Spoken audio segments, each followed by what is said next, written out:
Soy Pablo Larrañaga, profesor de Derecho Constitucional y Derecho Económico en el ITAM. Es para mí un gusto estar aquí por invitación de Daniel Vázquez, maestría en Derechos Humanos de Flaxo. Espero que esta charla remota resulte interesante para ustedes.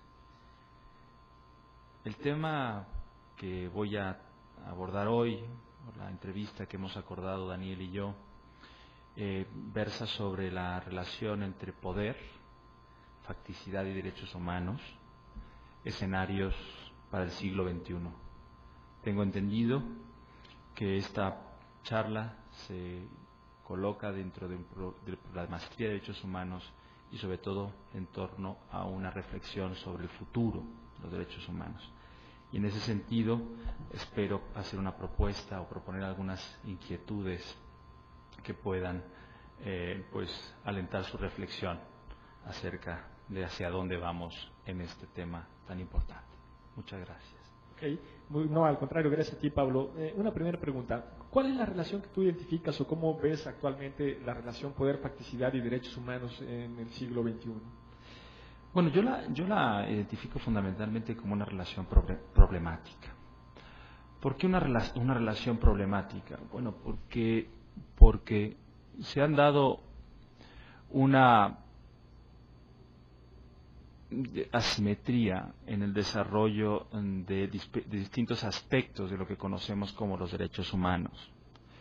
Históricamente, ¿no?, nos hemos encontrado, digamos, con tres procesos o podemos ver tres aspectos que colocan nuestra percepción de dónde están y sobre todo a dónde van los derechos humanos de una manera complicada. Por un lado, en el lado positivo, digamos, de alguna manera, el siglo XX se configuró como el siglo de consolidación de los derechos humanos como expectativas, ¿no?, como expectativas individuales y colectivas. Ha sido el siglo de la consolidación de los derechos humanos y la Carta de Derechos Humanos de la ONU pues puede ser probablemente el punto, ¿no?, donde la Declaración Universal de los Derechos Humanos puede ser, digamos, un punto de, bueno, ya no hay una discusión sobre su estatus normativo. Ha sido además asumida en diferentes cartas internacionales americanas, europeas, mundialmente los derechos humanos se consolidan como, digamos, el background de cualquier discurso político, jurídico, en términos de las expectativas mínimas de cualquier habitante del planeta. Sin embargo, digamos, en el otro lado, en el lado negativo, el siglo XX ha sido el siglo de la barbarie. Es el siglo XXI todavía el siglo de la barbarie. Muchos, cualquier informado de la realidad contemporánea, pero también cualquier interesado mínimamente en las condiciones históricas de los derechos humanos, se dará cuenta y verá, ¿no?, en la experiencia histórica que no ha habido ningún otro siglo probablemente menos deshumanizado que el siglo XX, ¿no? Entonces hay una escisión importante entre el siglo de los derechos humanos y el mismo siglo que es el siglo de la barbarie. Este gran desfase, ¿no?, yo creo que nos lleva precisamente a preguntarnos por el problema. El problema de los derechos humanos es que siguen siendo unos elementos insuficientes para modificar las condiciones de vida de la mayoría, de la inmensa mayoría de la población mundial. Y en ese sentido, pues, ¿cómo lo veo? Problemáticamente, algo tenemos que pensar y hacer, pero por lo pronto, quizá en este contexto es más bien oportuno el pensar, ¿no? Como estamos reflexionando, estructurando la teoría de los derechos humanos, sirve para resolver esta tensión entre barbarie y expectativas normativas, digamos, ¿no? El carácter civilizatorio de los derechos humanos y la barbarie, ¿no? Pues yo veo que ahí está una gran tensión, un problema de difícil solución, y tenemos que pensar en esos términos del siglo XXI, ¿no? Pensado en estos términos que nos propones, ¿cuál sería la relación justo entre el discurso de los derechos humanos y el poder? ¿Cómo se presenta el discurso de derechos humanos hacia el poder? Bueno, el discurso de los derechos humanos, yo tengo la constante, creo que, bueno, los derechos, el derecho en general, pero los derechos son elementos históricos. Es decir, los derechos, con independencia de cuál sea el fundamento o el discurso a propósito de su fundamento, los derechos o el derecho es un fenómeno histórico. Y en ese sentido me parece que es fundamental que veamos cuál ha sido la penetración histórica de los derechos en, ¿no?, su relación con el poder, cuál ha sido la relación histórica de los derechos respecto del poder. En una primera etapa de los derechos humanos, el surgimiento, digamos, cuando probablemente todavía ni siquiera se formulaban en estricto sensu como derechos humanos, antes de las grandes declaraciones de derechos de finales del siglo XVIII, la declaración americana y la declaración francesa, la Revolución Francesa, así como los dos documentos probablemente que ya utilizan, sobre todo la francesa obviamente, la noción de derechos humanos. Antes de ello ya existía de alguna manera el sustrato de la forma en la que los derechos humanos, en la que el derecho a través de ciertos derechos, en la que el ordenamiento jurídico o el discurso jurídico a través de la noción de derechos capturaba el poder. Es lo que conocemos básicamente como el discurso constitucionalista, como, digamos, la filosofía política fundamentalmente de corte liberal, ¿no? El liberalismo europeo, pero clásico, digamos. Incluso podemos llamar casi antes que clásico, preclásico, ¿no? Y bueno, esta etapa de consolidación que de alguna manera culmina en estos textos constitucionales fundamentales, en esos textos de derechos humanos fundamentales, pues básicamente lo que hace es consolidar el discurso normativo moral de los derechos humanos. Me parece que sobre ese punto, a partir de ese punto, lo que ha ocurrido es una discusión respecto del ámbito de aplicación de ese discurso, qué incluye el discurso, la expansión de derechos humanos de primera, segunda, tercera generación, pero el sustrato moral, el discurso moral de alguna manera estaba consolidado. Ahora habrá que definir, ¿no?, la esfera, la expansión, los círculos concéntricos que se habla, ¿no?, de las generaciones de derechos humanos, pero el discurso estaba ganado. En ese sentido, era ya un avance de los derechos humanos respecto a su relación con el poder, su definición como discurso moral y como discurso normativo, porque el carácter normativo precisamente consiste en su relación del poder, cómo limita o cómo impulsa al poder, ¿no? Un paso fundamental después de esta primera consolidación ha sido, bueno, cuando los derechos humanos penetran en las relaciones normativo-institucionales, ¿no? Esto es cuando ya no solamente se plantean como objetivos, como demandas, sino cuando se le configura, se construye en su entorno un aparato institucional encargado de su eficacia. Fundamentalmente este paso es la configuración en las constituciones contemporáneas de los derechos fundamentales.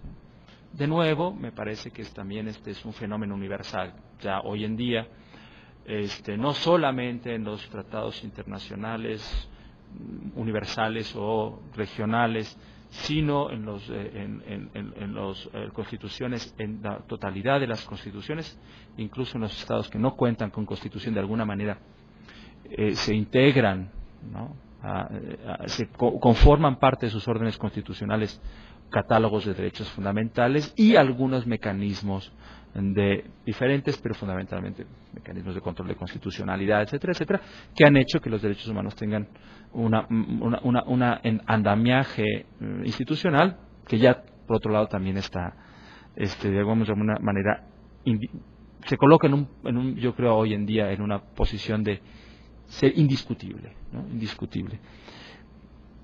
Donde me parece que la cuestión donde yo creo que la cuestión no acaba de funcionar, y lo digo en relación justamente con lo que estaba diciendo hace un momento en términos de la transformación de las condiciones de vida, ¿no?, de la inmensa mayoría de la población mundial, es en qué medida los derechos humanos se han configurado como estructuras de empoderamiento social, ¿no?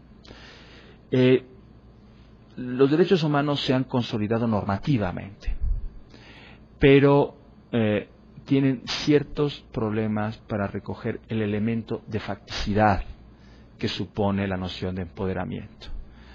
El poder, pues bien sabido, ¿no?, es un concepto fáctico, que efectivamente puede y debe ser controlado, impulsado, dirigido, orientado normativamente. Pero para lograr este efecto, la condición de posibilidad es que haya ciertos poderes normativos, poderes sociales creados a través de estructuras normativas que controlen, ¿no?, otros poderes. Creo que es un punto discutido y digamos casi un acuerdo para politólogos, sociólogos, juristas. El poder solamente se controla con el poder. El problema es en qué medida los derechos humanos han configurado fórmulas de poder. Y ahí es donde me parece que está lo más problemático. Han configurado estructuras, pero esas estructuras no han tenido capacidad de configurarse, estructuras normativas, estructuras primero morales, después constitucionales, pero al momento de aterrizarse en estructuras de empoderamiento social que contrarresten formas efectivas, bárbaras de poder, pues no lo han funcionado, ¿no? No han tenido capacidad de domesticar el ejercicio del poder de manera eficaz, ¿no?, por lo menos en lo que respecta a la gran mayoría de la población mundial. En algunos casos, claro que lo han hecho, pero no en una amplia mayoría, ¿no?, de lo que de las condiciones de vida de la población, ¿no? Esto que mencionas es muy fuerte porque estaríamos suponiendo que hubo poder social suficiente para lograr estructuras normativas para que estos derechos morales se convirtieran en derechos positivos y sin embargo no ha habido poder suficiente para que marco normativo efectivamente constituya factores de emancipación o capacidad de emancipación. ¿Qué es lo que tendría que cambiar? ¿Cómo hacer que este poder social pueda convertirse en un poder emancipatorio? Bueno, quizá me costaría mucho trabajo contestar tu pregunta en términos programáticos, ¿no?, en términos de decir, bueno, hay que tomar un curso o ciertos cursos de acción, porque, bueno, las circunstancias son tan variables, ¿no?, que difícilmente podríamos establecer algo así como la estrategia, ¿no?, a seguir. Pero lo que sí quizá podría yo tratar de responder en este momento es qué condiciones, ¿no?, tendrían que darse para que los derechos humanos tuvieran esas funciones emancipatorias. Entonces, hablar más bien de un cierto tipo de condiciones generales que los derechos humanos tendrían que satisfacer o cierto tipo de problemas o de condiciones que tendrían que de alguna manera atenderse si queremos, si buscamos, como creo que efectivamente todos los que nos ocupamos de estos temas buscamos, que en verdad se conviertan en fórmulas de emancipación individual y colectiva. El primer problema, yo diría que hay y ese es el elemento precisamente de cómo la facticidad penetra en el discurso de los derechos humanos. La facticidad, por un lado, está recogida en el elemento de la relación entre poder y derechos. O sea, el poder no puede tratarse exclusivamente en términos normativos. Para que el poder pueda ser conducido, limitado, dirigido, cualquiera de las fórmulas que necesitamos configurar estructuras de poder. Eso es un elemento, digamos, de facticidad, digamos, en un primer nivel el nivel del poder. Cuando nos vamos, pero ¿cómo, hacia dónde dirigirlo? Bueno, hacia los derechos humanos, hacia los valores de derechos humanos. Bueno, entonces tenemos que ver la relación de la facticidad con la normatividad. Esto es, ¿cómo tiene que ser la normatividad para construir estas estructuras de poder que contrarresten, digamos al poder en el sentido general, ¿no? Entonces yo diría, para que se den esta emancipación, se tiene que cumplir, digamos, para mí, 3 requisitos de facticidad. Un primer requisito de facticidad, o sea, 3 demandas de facticidad, de atención a la facticidad. Primero, tenemos que ir de la realidad hacia la norma.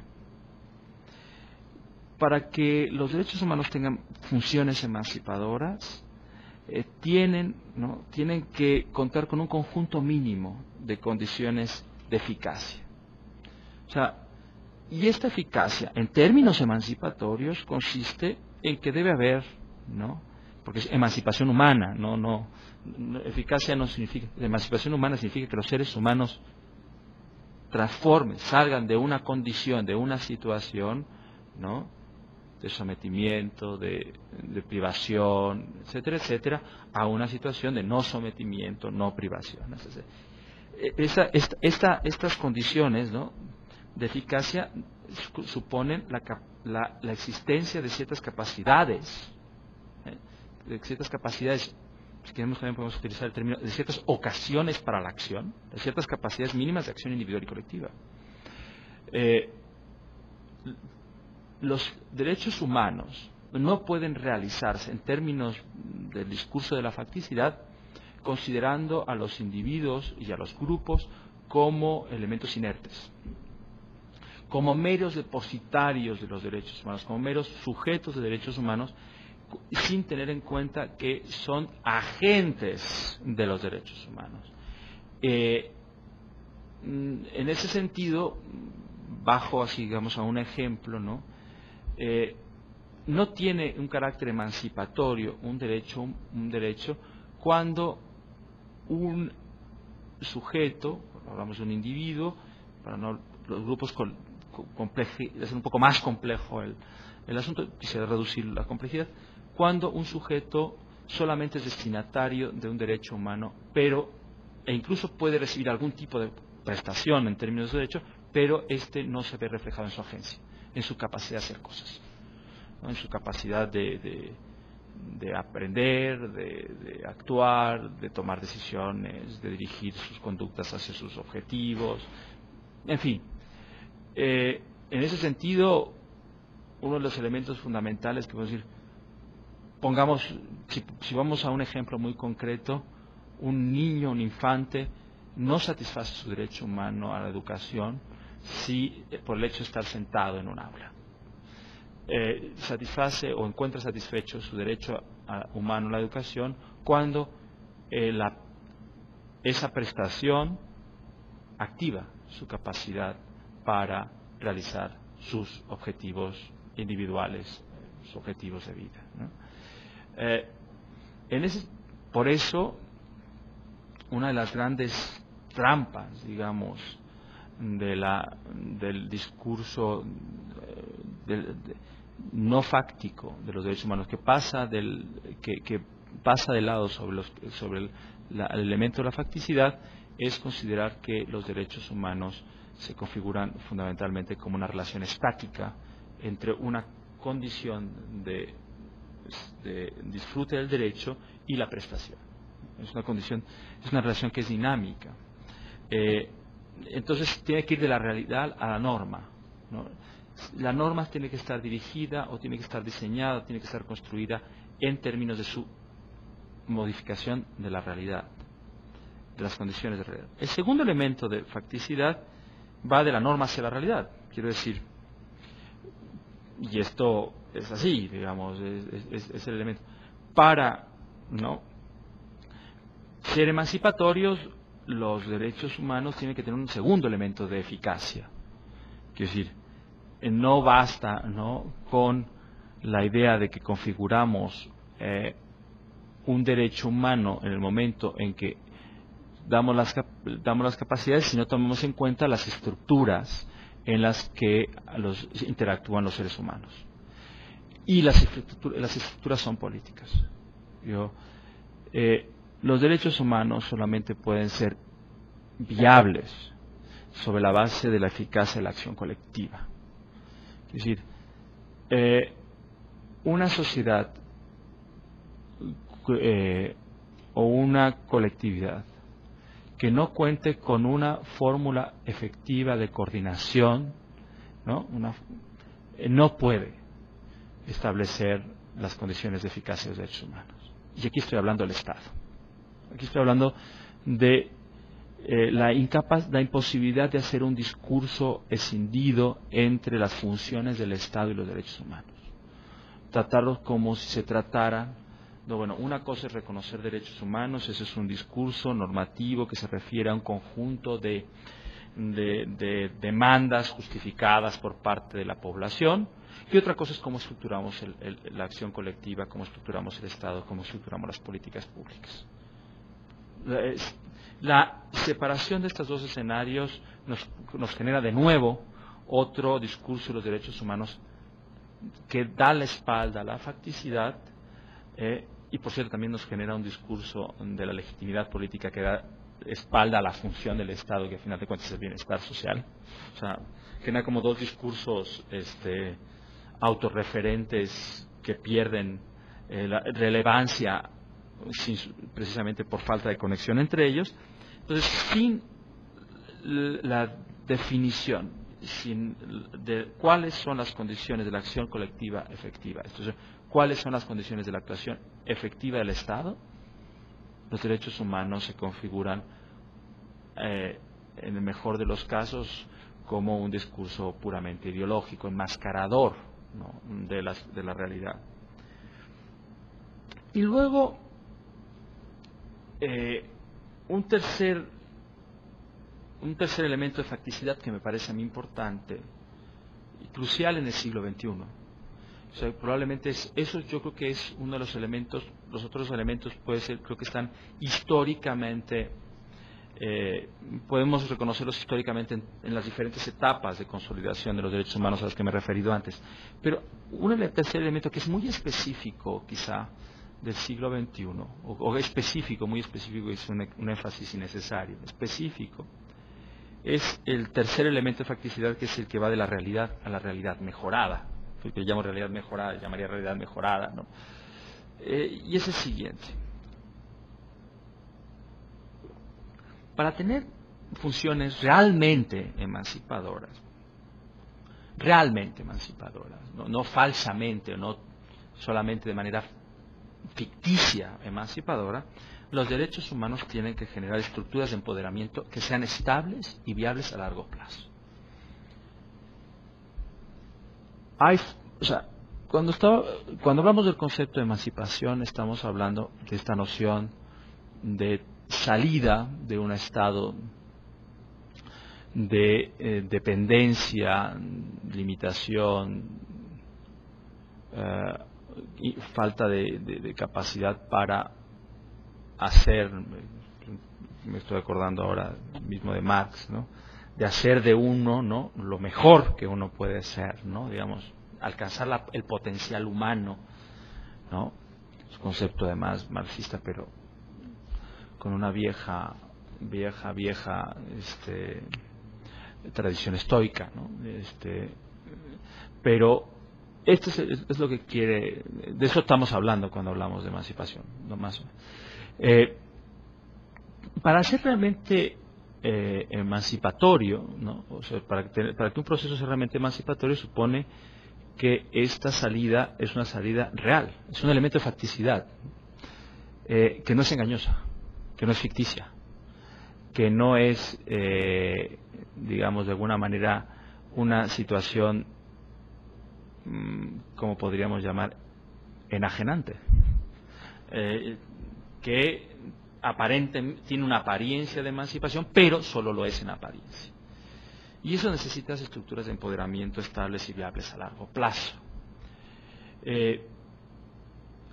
Ciertas fórmulas, ¿no?, la idea de que los derechos humanos, para que los derechos humanos se establezcan o sean detonantes de emancipación humana, requieren que estos derechos tomen en cuenta cuáles son las verdaderas capacidades y cuál es el horizonte de posibilidades de emancipación humana. Y que emancipen, o que, no quiero insistir tanto en eso, que realmente empoderen a los sujetos respecto de aquellas potencialidades que realmente los emancipan, y no respecto de ciertas potencialidades que no necesariamente están vinculadas con la emancipación humana, ¿no?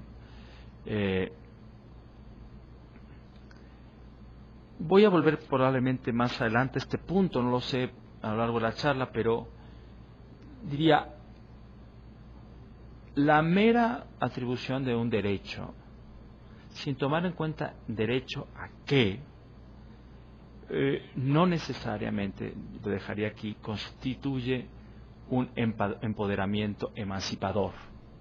Te puedo estar empoderando para utilizar un concepto contrario, ¿no?, a la emancipación, para el enajenamiento.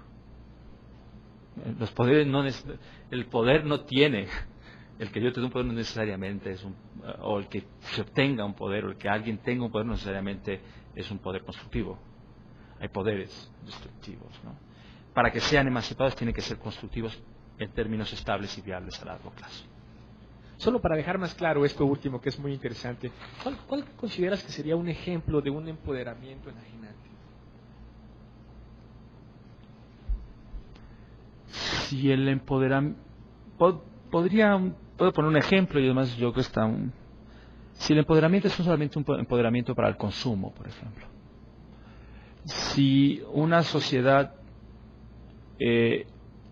establece un conjunto de derechos humanos y hay un derecho, y la estructura, porque los derechos humanos nunca operan de manera aislada, ¿no?, sino el sistema de derechos humanos fundamentales, etcétera, etcétera,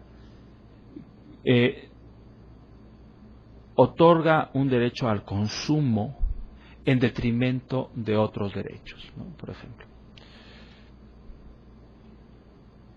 Y podría ponerte un ejemplo más concreto, el consumo, pero podemos bajar un poquito y especificarlo un poco más para ver cómo colisiona con otros derechos.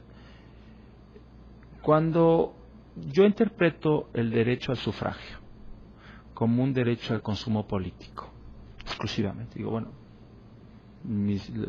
reconocido en mi catálogo de derechos un sistema político democrático, y dentro de ese sistema político democrático establezco un derecho universal al sufragio, ¿no?, pero veo al votante como meramente como un consumidor, ¿no?, como un consumidor de elecciones que se le presentan en el mercado de las elecciones políticas. Así configuro el derecho a la participación política democrática, dejando a un lado la capacidad deliberativa, las condiciones de la deliberación democrática. ¿En qué sentido la información con la que cuenta el votante es una información suficiente, relevante, veraz, ¿no? Por otro lado, ¿en qué sentido la oferta política está configurada sobre la base de un sistema de partidos realmente plural, donde, bueno, siempre va a ser, digamos, siempre va a haber simetría, pero donde, bueno, realmente el conjunto o la pluralidad de valores sociales están representadas en el sistema de partidos, ¿no? Y si yo no tomo en cuenta, por ejemplo, que los medios de comunicación de masas sean relativamente neutrales o razonablemente neutrales, razonablemente objetivos, ¿no? Sin todo este tipo de elementos, yo estoy solamente considerando el momento del sufragio como momento de consumo de una opción política, donde el votante pues no está realmente realizando un acto de emancipación política, tomando una decisión autónoma respecto de cuál, evidentemente agregada, digo, pues, naturalmente estás hablando de la conformación política, pero en ese momento la actividad, pues es una actividad extrañada, enajenante es extraña a la actividad política. Es una actividad de consumo. Ese es un ejemplo, digamos, pues podría concretarlo en ese ejemplo. En ese sentido, para hablar de un derecho humano, o sea, que se está realizando un derecho humano, y ese es el elemento de facticidad que quiero traer sobre la mesa, que está realizando un derecho humano de hecho político, estamos tratando de un derecho político, pues tenemos que tener una noción mucho más robusta de democracia, que tiene que tener en cuenta los elementos fácticos de la organización de las opciones, de la comunicación de la información, de la configuración de mayorías, de cómo esas mayorías van a operar en un momento dado postelectoral, reflejadas, ¿no?, a través, pues, plurinominales, uninominales, en qué medida los partidos políticos realmente están sometidos, o sea, las decisiones de los partidos políticos están sometidas a los procesos electorales, o si están encapsuladas o protegidas a través de la configuración de las mayorías parlamentarias, ¿no?, a través, lo conocemos aquí en México bien, ¿no?, probablemente quienes toman las decisiones políticas relevantes en el Parlamento rara vez se someten a decisiones a la elección mayoritaria, operan por el sistema de plurinominal, no sé, en fin, a ese tipo de fenómenos me refiero. No sé si quizá valdría la pena aclarar más esto, ¿no? No, ha quedado bastante claro. Mi siguiente pregunta tiene que ver justo con estas tres condiciones que has establecido, y tiene que ver para lograr pensar a los derechos humanos o el porvenir de los derechos humanos en el siglo que recién comienza.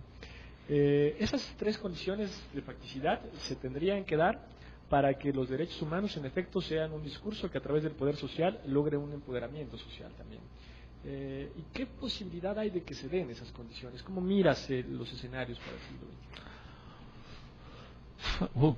Mira, la verdad, lo miro de una manera sombría, digamos. Veo escenarios sombríos para el siglo XXI, pero bueno, también creo que el genio humano tiene capacidades. Pero bueno, me voy corriendo el riesgo de ser un poco pesimista y sobre todo con la intención de dejar en esta ocasión más preguntas que probablemente respuestas, preguntas que creo que vale la pena, sobre las cuales creo que vale la pena reflexionar. Yo sí también diría esta fórmula triádica, ¿no?, de tres condiciones, también hablaré de tres problemas, ¿no?, de tres grandes problemas relacionados con los temas que he tratado. En relación con el problema de las capacidades individuales, ¿no?, la primera condición, se necesita ocasiones para que los agentes, ¿no?, activen, pues, a mí el primer problema el problema que me surge es el problema de relación de los derechos humanos y la igualdad intersubjetiva. La pregunta acá sería, las condiciones de desigualdad tan radicales existentes en este principio del siglo XXI a nivel mundial, ¿realmente afectan en alguna medida nuestra noción de condición humana? ¿No? Realmente cuando estás viviendo, ¿no?, en una población mundial donde la disparidad entre sujetos puede llegar a ser tan dramáticamente amplia, ¿realmente sigues hablando de una misma condición humana? Esto, digamos, es en lo que respecta a la condición de empoderamiento, ¿no?, de las capacidades. Quizá la pregunta sería, reformulando esta misma pregunta, ¿podemos hablar de una única humanidad en sentido universal? Lo que estoy diciendo quiero que no se confunda, obviamente. No estoy hablando a nivel normativo. Estoy tratando, claro que debe ser considerado así, no estoy tratando de decir, no, hablemos de humanidad 1, humanidad 2, humanidad 3, casi en el sentido este que se hablaba de primer, segundo, tercer mundo. No. Pero estoy hablando de recoger, ¿no?, aquellas cosas que hacen que los seres humanos, de recoger aquellos elementos fácticos, aquellos elementos de hecho, aquellas condiciones reales, ¿no?, que hacen que los seres humanos sean seres humanos, ¿no?, y que podamos decir que pertenecen a una misma clase, que esos dos individuos pertenecen a una misma clase. Y eso quiero que se me entienda, no quiero que esto parezca algo así como que estoy hablando de seres humanos de primera, segunda y tercera en términos normativos, que debe ser así. No estoy diciendo eso, estoy diciendo, tomémonos en serio, ¿no?, el problema de la desigualdad, en términos de cómo afecta la desigualdad, en términos de nuestro concepto básico para configurar la noción de derechos humanos, que es la noción de humanidad, ¿no? Los derechos humanos, como hemos conceptualizado los derechos humanos, parten de la idea de una unidad en la humanidad. Por eso es una naturaleza inminentemente universal de los derechos. No podrías hablar de derechos humanos no universales. Habría un problema de una compatibilidad de dos conceptos que no podrían entre sí. Y yo creo que este es un gran problema, el problema de la radical desigualdad. Y aquí me atrevería a formular algunas preguntas, sé que son provocadoras, pero que a mí por lo menos me llevan a ciertas reflexiones que me inquietan. Ciertas reflexiones que me inquietan y que dicen, hay algo que anda mal con los derechos humanos. A ver, si podemos hablar de sujetos de una misma clase humana, cuando dos sujetos, dos individuos, dos especímenes de esta clase, uno de ellos tiene 3 veces más expectativa de vida que otro. Si uno de ellos, en relación con otro, ¿no?, cuando hacemos esta comparación de dos elementos de un mismo grupo, de una misma clase, cuando uno de ellos consume 10 o 15 veces más calorías, y no solamente hablo de calorías en cuanto las ingiere en forma de alimentación, sino en gasto de combustible, etcétera, etcétera, uso de recursos naturales, etcétera. Cuando puede estar hablando de una multiplicación de 10, 15 o hasta 50 veces más energía del planeta. O sea, 2 habitantes del planeta, uno consume 100 veces más energía que otro. Son la misma especie, insisto, no quiero que se confunda aquí la idea de que no creo que sean la misma especie, sí creo que lo son, pero ¿en qué sentido podemos decir que lo son? Que no sea meramente normativo, que no solamente que sea normalmente la imposición de una categoría normativa respecto de la realidad. O sea, a veces hay que volver a la realidad y decir, caray, hay algo muy asimétrico entre estas dos personas, ¿no? Mientras que esta mujer en Somalia o en Uganda tiene una expectativa de 30 años, ¿no? Bueno, esta mujer o este hombre en Tokio tiene una expectativa de 82. Mientras que esta persona en Bolivia, ¿no?, difícilmente tiene una dieta que alcance a 400, 500 calorías al día, ¿no? No tiene luz eléctrica, no tiene desde luego ni automóvil, ni ni toma café en Starbucks, ni nada de eso. O sea, mientras tanto este señor en Nueva York, ¿no?, tiene un coche 8 cilindros, usa elevadores, viaja en avión, tiene un problema de colesterol grave porque consume una dieta hipercalórica todos los días, para hacer ejercicio utiliza máquinas eléctricas que lo activan. Vamos, hay algo ahí muy diferente entre estos dos sujetos, ¿no?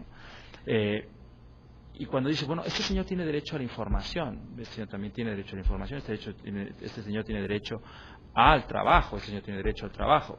Bueno, sí, está bien, pero ¿en qué exactamente estamos hablando la misma clase de sujetos?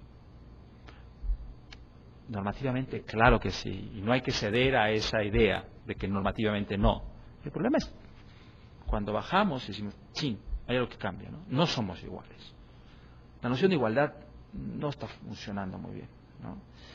Y este elemento me lleva inmediatamente al segundo elemento, que tiene que ver con la efectividad de la acción colectiva. que tiene que ver con la capacidad del Estado, ¿no?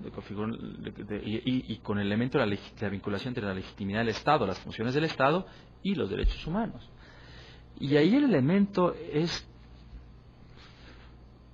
insisto, la idea es que los derechos humanos han sido un invento de la humanidad, una creación histórica que no necesariamente tiene que por ello configurarse como una forma de eurocentrismo, no estoy hablando de eso, pero bueno, han sido un invento, los derechos, ¿no?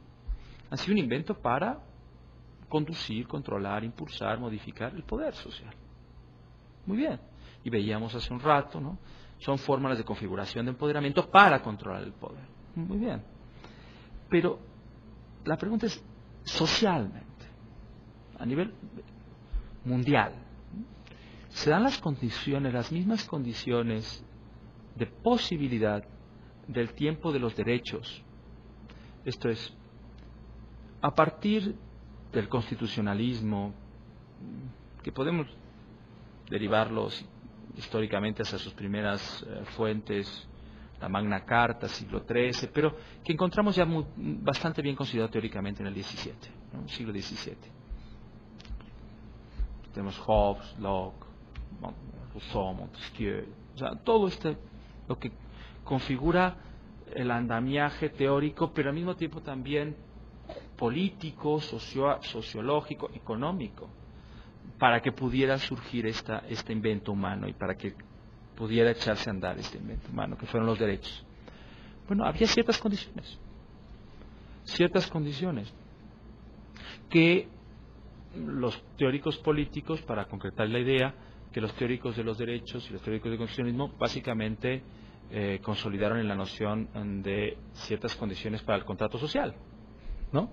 Esa es la gran metáfora de los derechos, de la noción del contrato social, a la que nos lleva, evidentemente, la noción de había un estado de naturaleza, ¿no?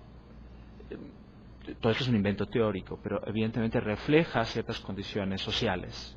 En el caso de Hobbes, el conflicto religioso en Gran Bretaña, en la Revolución, en el caso de Locke, pero estos grandes teóricos reflejaban cierta realidad social, ciertas condiciones de poliarquía, ¿no? Sin estas condiciones de poliarquía no sería pensable el hablar de los derechos como fórmulas de gestión de la poliarquía. ¿Estas condiciones de poliarquía se dan actualmente? Planteando la pregunta en términos un poco brutales y provocadores, ¿estamos en un estado de naturaleza? Ni siquiera en un estado de naturaleza hobbesiano. A pesar de la idea, y que no es una idea equivocada, pero que se le ha dado un énfasis, desde mi punto de vista exagerado, de que el liberalismo tiene a la libertad como el valor fundamental, y efectivamente sí es cierto, tiene a la libertad como valor fundamental en términos aspiracionales. Una lectura desde la facticidad del liberalismo tiene a la igualdad como elemento, digamos, de condición de posibilidad, del discurso liberal. El protoliberal por excelencia, Hobbes, establece un estado de naturaleza, dibuja, imagina un estado de naturaleza donde existe una capacidad recíproca de hacerse daño. O sea, sin este hecho fáctico, sin esta distribución, ¿no?, fáctica del poder de unos de dañar a otros y de ninguno, ¿no?, de no ser dañado por los demás, estas condiciones del estado de naturaleza hobbesiano, sin esta distribución relativamente igual del poder, en términos muy oscuros, pero ese es el escenario hobbesiano, ¿no? Bueno, sin esta capacidad de mutua destrucción, de mutuo daño y la imposibilidad de nadie de evitar que los demás lo dañen, es implanteable en las condiciones del contrato social. En Hobbes, otros actores, su modelo es más tiene un modelo de estado de naturaleza diferente, pero ahí yo creo que hay un elemento esencial en el liberalismo y en las condiciones del discurso de los derechos. Muy bien, ¿cómo nos podemos hacer daño? Bueno, los derechos pueden configurarse como esferas de protección recíproca y entonces resulta que tiene sentido, ¿no?, limitar el poder, ¿no?, en términos de derechos. Ese es el ABC, digamos, del contractualismo, diríamos, la carga genética básica, ¿no?, del discurso de los derechos. Y la pregunta se vuelve, digamos, pertinaz, incide: ¿estamos en el estado de naturaleza? ¿Qué posibilidad tiene, ¿no?, en una sociedad, en un estado de naturaleza, qué posibilidad tiene, ¿no?, en las condiciones de los derechos humanos, en las condiciones de validez, de eficacia de los derechos humanos hoy en día, qué posibilidad tiene una mujer boliviana de afectar en algo la vida de un hombre trabajador o empresario en Londres? ¿Realmente tiene alguna? Realmente la pandemia del SIDA en el continente africano, que ya no podemos llamar pandemia porque casi está concentrada, ¿no? La pandemia del SIDA, ¿qué capacidad tiene en el continente africano, qué capacidad tiene de alterar, modificar las condiciones de vida, los intereses de un habitante de Seattle, Washington? Yo diría, ¿no?, que no mucho, ¿no? Que realmente el destino, la agencia, la capacidad, tal y como está estructurada, ¿no?, la poliarquía mundial, como está estructurado el poder, pues no es muy poliárquico. Y si no hay poliarquía, difícilmente el discurso de los derechos humanos tenderá a modificar, ¿no? Si no se da la condición de la poliarquía, los derechos humanos quedan algo así como sin las condiciones sin la posibilidad de estructurar sus condiciones políticas, ¿no? Y bueno, paradójicamente parece que la estructura estatal configura la condición, pero también un obstáculo a los derechos humanos. Y el tercer elemento es el elemento de la sostenibilidad, ¿no?, el que comentaba respecto de, bueno, cuáles son las capacidades emancipatorias, realmente emancipatorias a largo plazo. Y aquí la pregunta sería, ¿son sostenibles globalmente, ¿no?, los sistemas de derechos humanos como están configurados actualmente? Que si son sostenibles en términos de decir, bueno, podríamos replicar a nivel, realmente en términos universales, la forma en la que los derechos humanos se han consolidado en la best practice internacional, por decirlo de alguna manera. Podemos decir, bueno, muy bien, pongamos, no sé, Noruega, Suecia, ¿no?, esos países que tienen una tradición,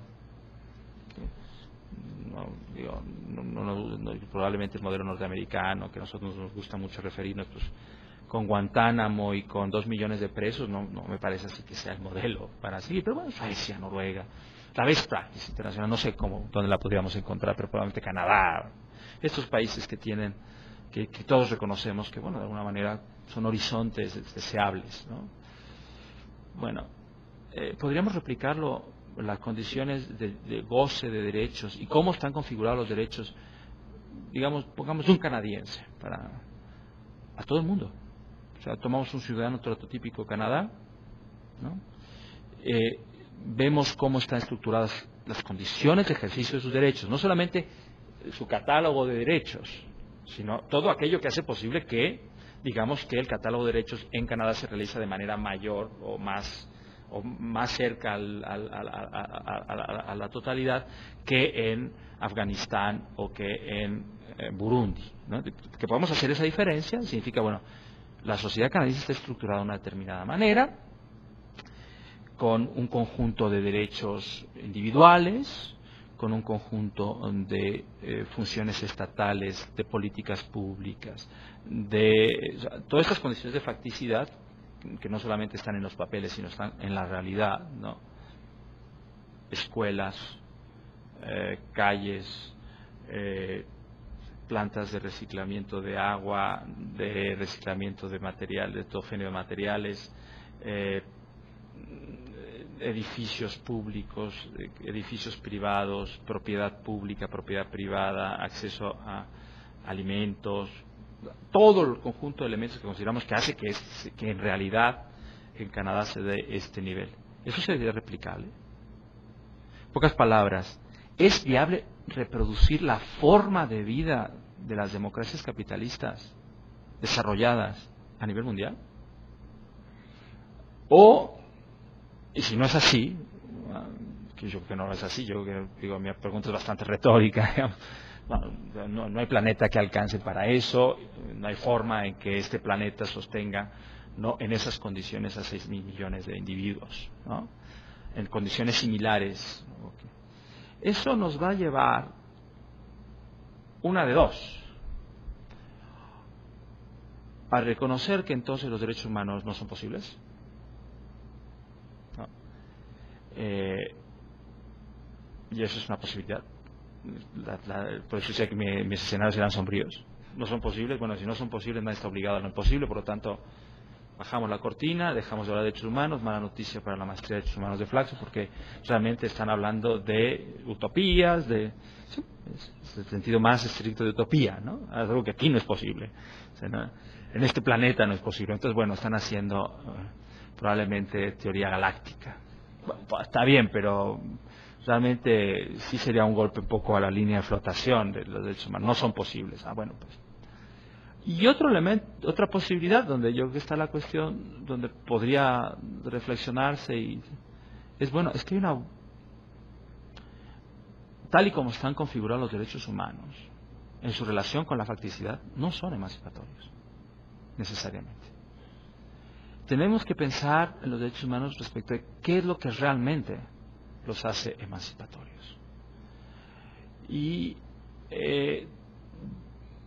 probablemente tendremos que desvincular los derechos humanos de su estructura histórica, de la estructura histórica que le ha condicionado hasta ahora. Y necesariamente tendremos que desvincularlo del desarrollo capitalista. Las condiciones fácticas de los derechos humanos, ahí donde son satisfechos, ¿no?, donde se alcanza un grado razonable de satisfacción, está vinculado con un modelo de desarrollo que es el capitalista. Bueno, no renunciemos a los derechos humanos, pero probablemente vamos a tener que renunciar al modelo capitalista si queremos que sean sostenibles. Y tendremos que encontrar un modelo de desarrollo diferente que conserve, que sea compatible con el carácter emancipador de los derechos humanos. Si no, los derechos humanos se configuran como estructuras básicamente de privilegio o al menos no son sostenibles. No son sostenibles, ¿no? Y bueno, eso es bastante complicado porque nos obliga a no desvincular de nuevo, a volvernos a plantear los derechos humanos como un elemento de la reflexión social general. O sea, ¿hacia dónde vamos? ¿Hacia dónde van los derechos humanos? ¿Qué esperar de los derechos humanos en el siglo XXI? No puede desvincularse a qué esperar del mundo en el siglo XXI. De qué esperar del planeta, de qué esperar de nuestras formas de convivencia, nuestra forma de vida en el siglo XXI. Y esa es una reflexión que jala a los derechos humanos desde el discurso normativo hasta el discurso fáctico, ¿no?, hacia el discurso de la facticidad.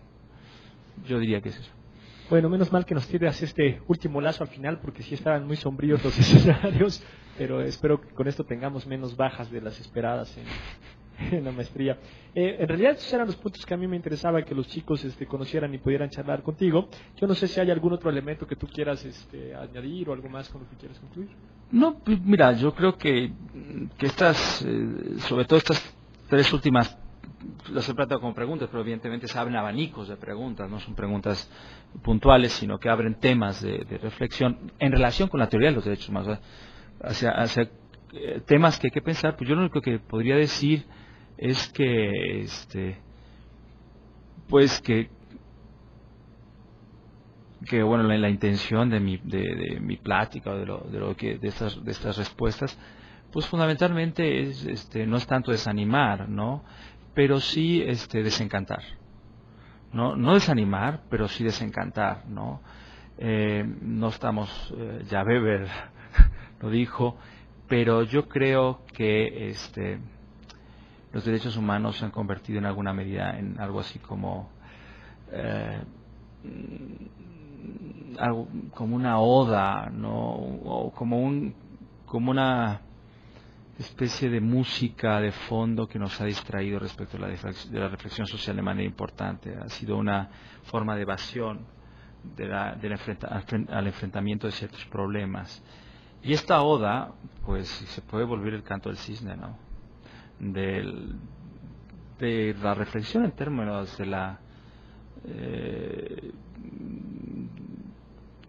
de los elementos fundamentales de la posibilidad de un humanismo del siglo XXI. Es paradójica. Yo quiero dejar esta paradoja puesta y, bueno, ponerme a disposición de todos los alumnos para probablemente más adelante tener un debate o profundizar los temas.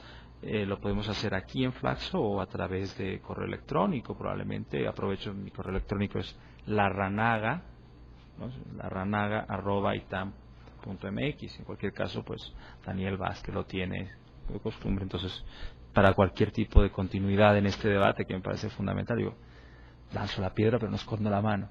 Estoy dispuesto a seguir debatiendo estos temas y al contrario, no solamente dispuesto, encantado para hacerlo, ¿no?